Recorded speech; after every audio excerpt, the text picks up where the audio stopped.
Hi, I'm Alois Rosero from PingSkills. Today we're going to look at the advanced backhand topspin.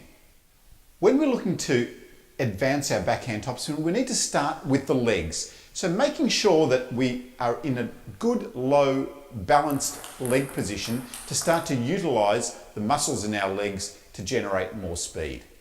When you're close to the table, you haven't got time to turn your feet. So we want to keep our feet nice and square to the table and again, down in that nice low leg position. If you are further away from the table, then you might have a little bit more time to turn your feet slightly. But make sure that when you're close to the table, you stay really square onto the table with your backhand. Most of our power from the backhand comes from our wrist and forearm. It isn't really a big body stroke where you're turning your body too much. A lot of it is coming just from here. So when we're doing this advanced stroke, we need to think about relaxing this wrist so that it can come through smoothly and fast. Let's look at the start and finish positions here with our bat then. We need to start with our bat further back, allowing the wrist to come back at the start. Our finish position then is right through, and this time allowing your wrist to go all the way through.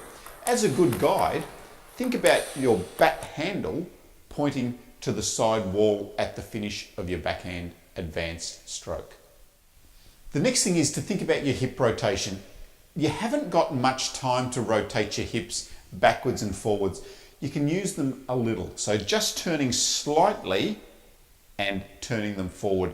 It isn't much more than that when you're close to the table. You're going to just throw your timing out and make it harder for yourself. So think about maybe small rotation of the hips, but mainly utilizing your wrist backwards and forwards to generate the speed.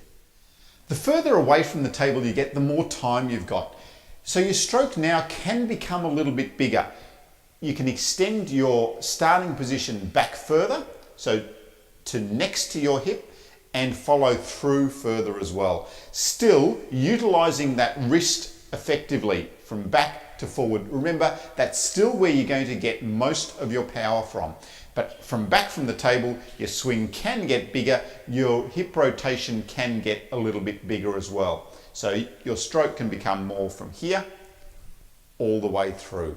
But remember, the most important thing is make sure your wrist is going back and forward through the stroke.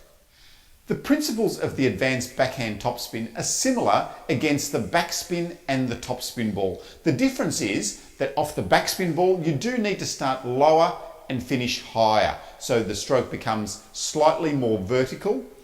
Against the topspin stroke, you can come through almost horizontally because you don't need to lift the ball at all. The principles are the same though. Make sure you're using your wrist, using a little bit of hip rotation and really whipping that wrist and forearm through off the backspin ball or off the topspin ball.